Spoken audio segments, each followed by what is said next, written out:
Welcome to Creating the Good with AARP Illinois, a show with inspiring people who we hope will inspire you.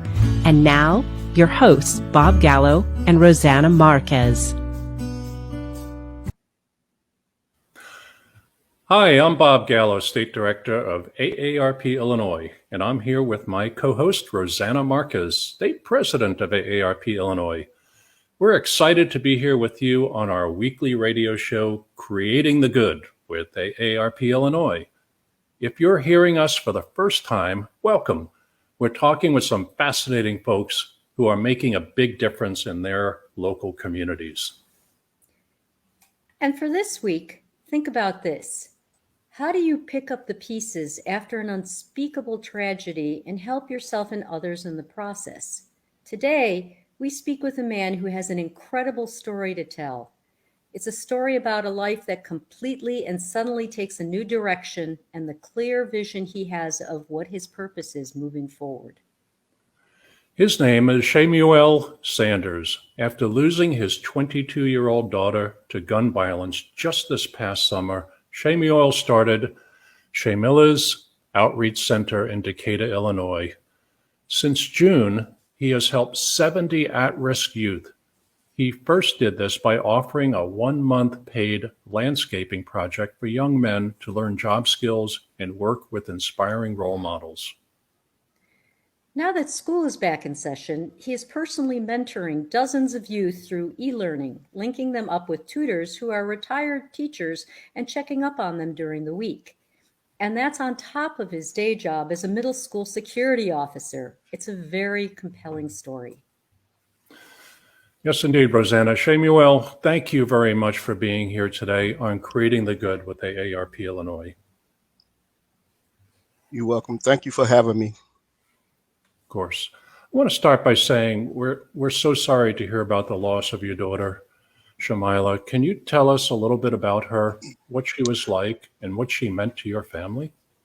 Yes, Shemuel was my youngest daughter, and she was really a happy person. She loved life.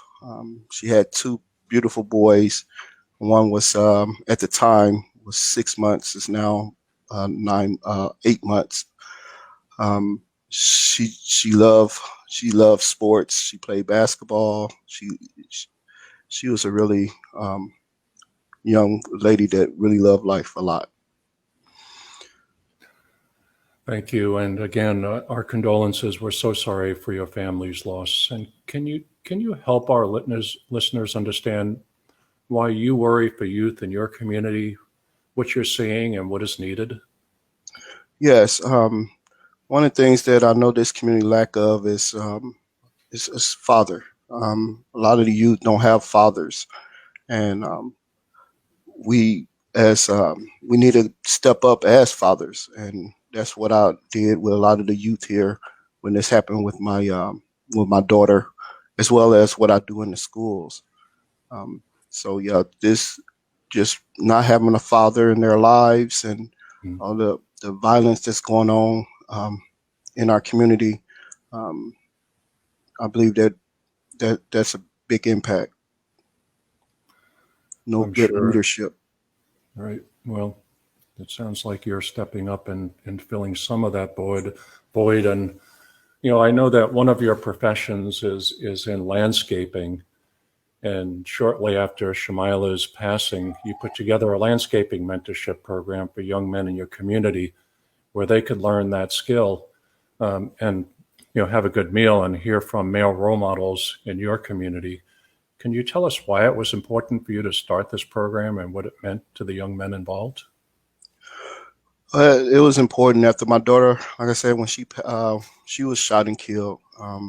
When that happened, I knew that I had to do something. I did not want another parent had to go through what I'm dealing with right now.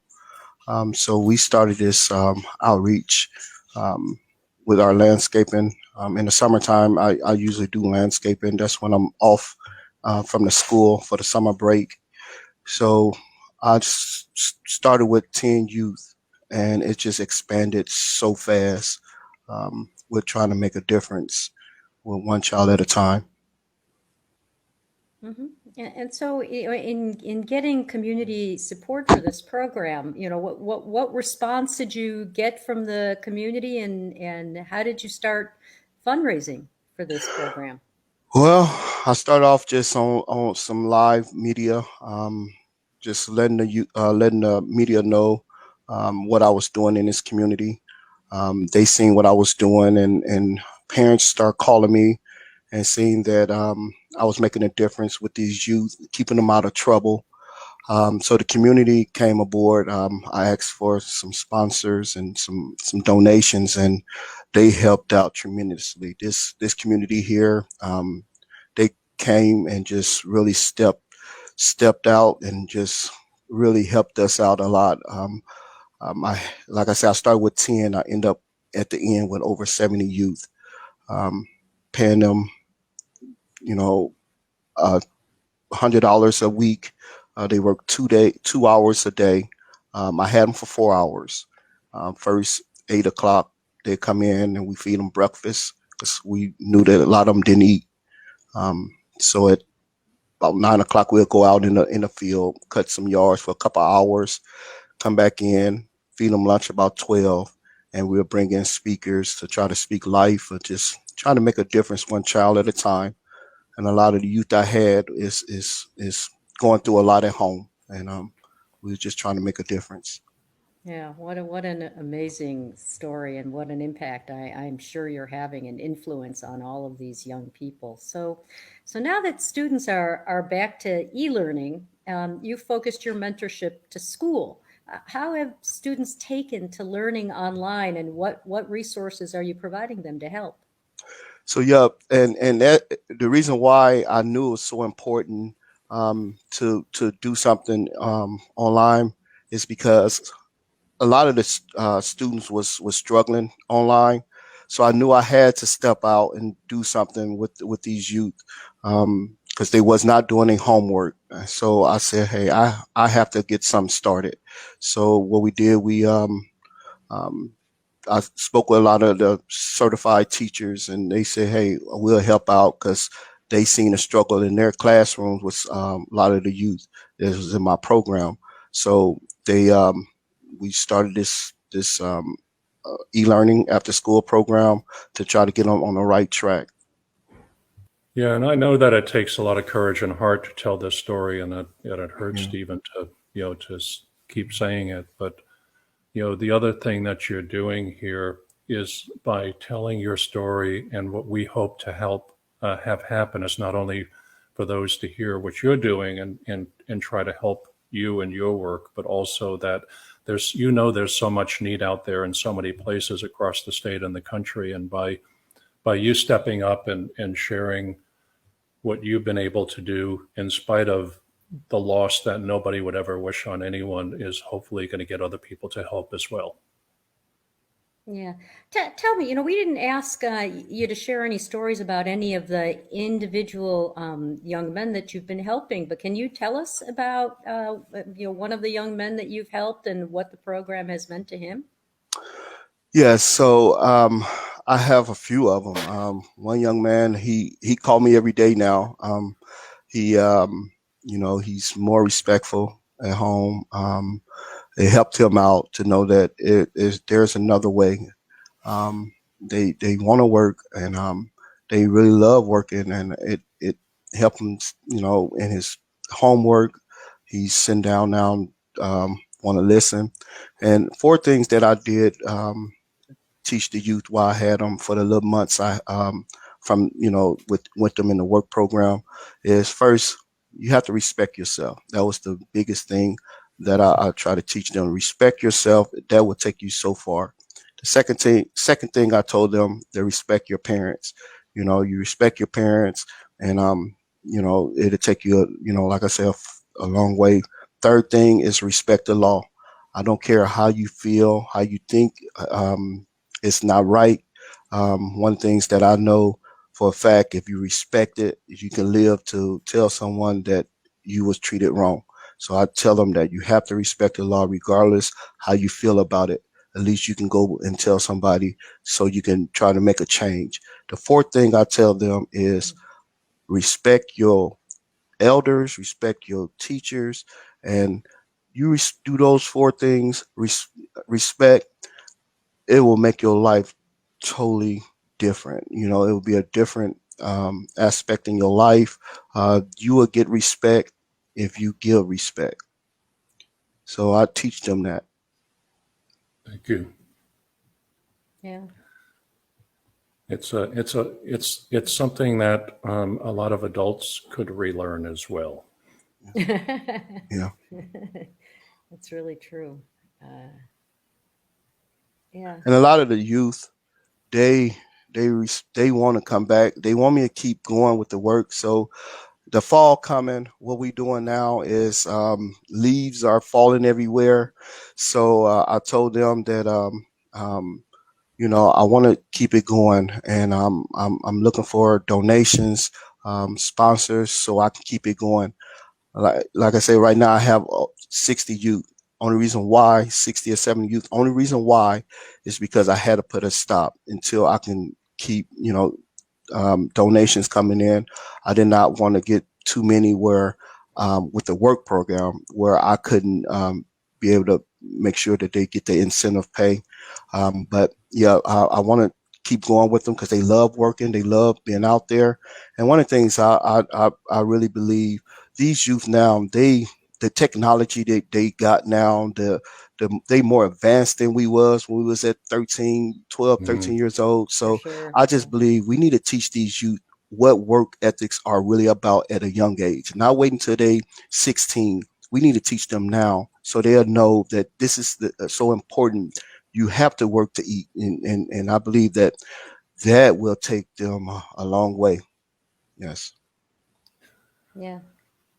I can Okay. imagine in, you know, in a few years, I could easily picture some of these young men as they get older themselves wanting to give give back in the same way, right? To serve as mentors and inspiration and role models for the younger boys behind them.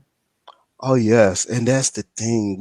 I'm trying to teach them to be able to teach their younger siblings, their brothers or sisters, the right way because that's who they look up to. And so that's one of the things that I'm really pushing that these youth learn something so they can teach their younger youth something, or younger brother or sister, and they love it. I mean, I teach them. I don't really let them use some of the power equipment, but when they out there, I bought some that is electric where it's not really that powerful, but Mm. they so happy to feel like they're a part of something, and that's all they want. And me seeing that, that would push me to keep going. It's been hard. I'm not gonna lie. It's been really hard. But I know that I cannot stop. These youth is they need me, so I can't stop now. Well, it sounds like you need some rakes for the fall, huh? Yes.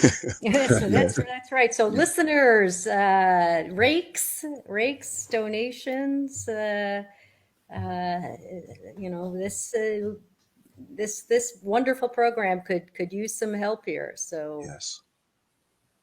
And if they can follow me on Facebook, I have live videos from pictures from the beginning of it to actually we did a job on Labor Day. I was off on Labor Days, and the youth called me, "Hey, Mr. Sanders, I know you're not working. I know you're not working. So, won't you call me and let's get some work done?" I said, "This is my day off." Well, we've been off. We want to work. So I said, So, "Okay." yeah. Huh. So how do these how are they doing with the e-learning? Or is you know, what are the challenges they're having, and what do they need to sort of get past it? The challenge I'm seeing, and me being in the school, is a lot of the technology, the technical problems in this from the servers. They go Mm. down, and then some of them don't even have internet at home. They give them something, but then them servers are so weak where they when they get on, they still cannot keep up with their homework. So that's the reason why I'm definitely, like I say, I have somewhere I'm meeting right now, but I'm looking for something permanent because, like I said, it's growing so fast, and the area I do meet is very small. So I'm looking for something to keep this going.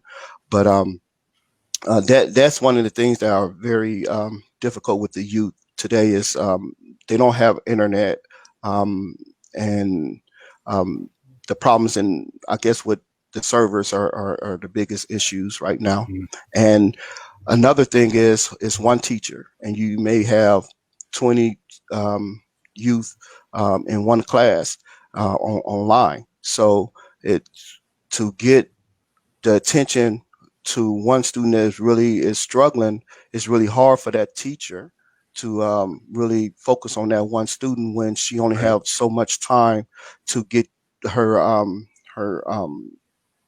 class done with all the students. So that's another big issue as well. Okay, good to So know that's that. why we stepping up with teachers, certified retired teachers, to come in and help out with that. Yes, and again, dear listeners, you can be from anywhere to help with this. You don't have to be in Decatur proper to be able to help with this program. Yes. Mhm. And we still look for other ways. They do give them these I think iPads from school.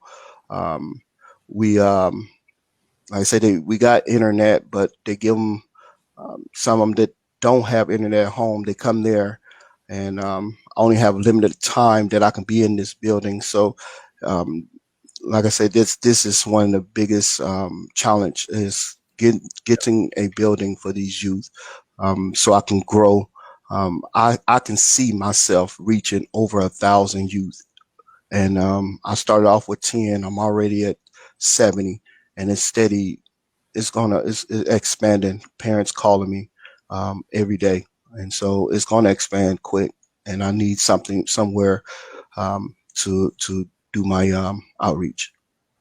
Yeah, so I had a young man that called me that's in my program. He, one of the things I realized when they with their friends, they don't think about nothing until they all by themselves. And this young man called me and said that, Mr. Sanders, I'm hungry, and can you bring me something to eat? And that just, my heart just melted because, you know, I don't want to see not one child hungry. So I got out the bed. It was about 10 o'clock, and me and my wife went and bought him something to eat. And the same young man, he's going through a lot. His mom, he called me again and said that his mom was in the hospital. She having heart surgery, and he was hungry. He don't know what to do.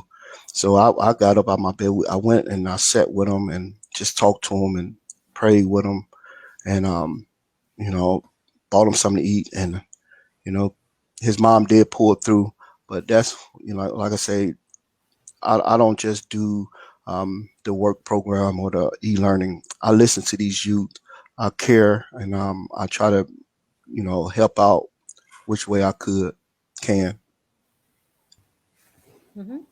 And some of those who are helping to tutor are retired teachers in your community, I understand. With the flexibility and safety of virtual communications, it's actually possible, yes, for other retired teachers to help out no matter where they're physically located? Yes, you can help out online. We definitely recommend that with everything that's going on. We do have somewhere we can meet at. I'm still working on a permanent establishment, but right now we are meeting somewhere. So we do keep our distance, and if you want to help out, we really can use the help, because the parents are really concerned about their youth, and they calling me every day to do something. So we're going to take a real short break here and look forward to continuing our conversation in just a moment. You're listening to Creating the Good with AARP Illinois. We'll be right back. Today is your day to make a difference. AARP is here in Illinois working hard to make it an even better place to live, work, and play. You can help us too. Get involved as an AARP volunteer. Help advocate for the issues that matter in our state and community, which could improve the quality of life for yourself and the people around you. For more information on ways you can get involved in your local community, visit aarp.org/il. And we're back. You're listening to Creating the Good with AARP Illinois. I'm Rosanna Marquez, State President of AARP Illinois, and I'm here with my co-host Bob Gallo, State Director of AARP Illinois. We've been speaking with Shemuel Sanders, who started a mentorship program over the summer after losing his daughter to gun violence. So, Shemuel, let's continue where we left off before the break. Tell us about Shemila's Outreach Center. What is your mission and how do you hope to grow it? So I'd like to start from the beginning, if it's okay. So how we started with just this work program, going out in the, doing little landscaping, teaching them everything about the tools and the importance, how to keep things sharpened, and just teaching them different ways to use things. So we started out with the work program, and it was a great success. In the summer, we did it for about a month and a half, and then we went to doing the e-learning after school program for the youth, because I knew that it was really vital for these youth to stay on the right track with their education. Also, we bring in speakers. We bring in to try to stop the fighting and violence that is going on in our community. So we just trying to make a difference, one child at a time. And I believe that this outreach is really important here in our community. A lot of the community came on board. I have some excellent people on board. Have a retired social worker that came on board. She's seen the vision. Our local heritage got a few people that came on board to help out with this outreach, because they see that it's really needed here in this community. I don't just do the outreach inside the building. I go out to their house. I make sure that they're at home, or if they, not doing what they're supposed to be doing, I'm on them, just making sure they don't get in no trouble. My biggest thing, I tell them, it's easy to get in trouble, and it's so hard to get out of trouble. And I tell them, remember that, and so I really trying to make a difference in these youth lives. And, so. Yeah. Remarkable. And I understand that your other daughter, Shamika, has also been helping with some of the community outreach. In fact, I even hear she started her own dance team. Tell us about that. These girls, I went out to see them. She's been meeting at the park with the girls, because like I said, we don't have a building right now. And I tell you, it started out, again, probably 15 girls, and it expanded to about 26 girls now. Yesterday, she was at the park. Even 2 more girls came on board because parents seen what was going on. She had them sitting down. She was speaking to them and just, motivating them, let them know that, if you stay on the right path, things will get easier. Let them know that life is not easy, but just stand on that right path, that makes it a little bit easier. So they do this la-la dance. We call it la-la because that was my nickname of my daughter, Shemila, was la-la. So we call it the la-la dance. And the girls amaze me. Yeah, they know how to flip, and it's just amazed me how they are learning so fast. So I said I have to really start focusing on the girls as well as the boys. I have a administrator that came on board to help my daughter out with the girls, and so I just see a great impact here in this community, Decatur, and we're just making a difference. That's what we're all about, making a difference in these youth, and let them know that there is hope, And that was the biggest thing. It's hope for them. And a lot of them don't have that. And we give them that. We give them that hope. And so that's why we do what we do. Mhm. Well, you and Shamika are just so amazing and inspiring, and you've accomplished so much already in just a few months, and the work you're doing has already made such an impact on young people in your community. I'm curious, what advice do you have for someone who is looking to make a difference in their community but isn't sure how to start? My advice is listen. That is the biggest thing, is to listen to that youth or that person. Um, Find out what they're going through, and that's one of the things that I do. I listen to them, and that lets me know that, hey, they have a story they want to get out. They are going through something. A lot of times we don't listen. We blow them off because they is acting out, and a lot of times it's the reason why. And if you just sit down and just listen to them, so we can find out how we can come up with a solution. And that's what we all about, is listening and figure out what can we do to make a difference in their life, because they are crying out, they are in need. And one thing about my outreach, we don't wait for them to come to us. We go out to them, we reach out to them, get them out that quicksand, pull them up out that quicksand, because a lot of them sinking and they need someone to reach out to them and pull them out. And that's what this outreach is all about, is trying to make a difference one child at a time. Indeed. And if people want to learn more about Shemila's Outreach Center or how they can get involved, how can they do that? Yes, so I am on Facebook as well. I have it under my name, Shemuel Sanders, as well. Also, we do have a website. It's called ShemilaOutreach.org, www.ShemilaOutreach.org. So you can look us up on that. We have where you can also donate to that outreach as well. All right, thank you. Great. And on that note, it's time for us to go. Shemuel, what a pleasure to speak with you. Thank you so much for being on the show and sharing your really, really inspiring story with us. You're honoring your daughter in a beautiful Yes. way and making a positive impact on the lives of so many young people that you clearly care Yes. so much about. Thank you for inspiring us all to help create the good. Thank you. Thank you all for letting me get my story out. Yep.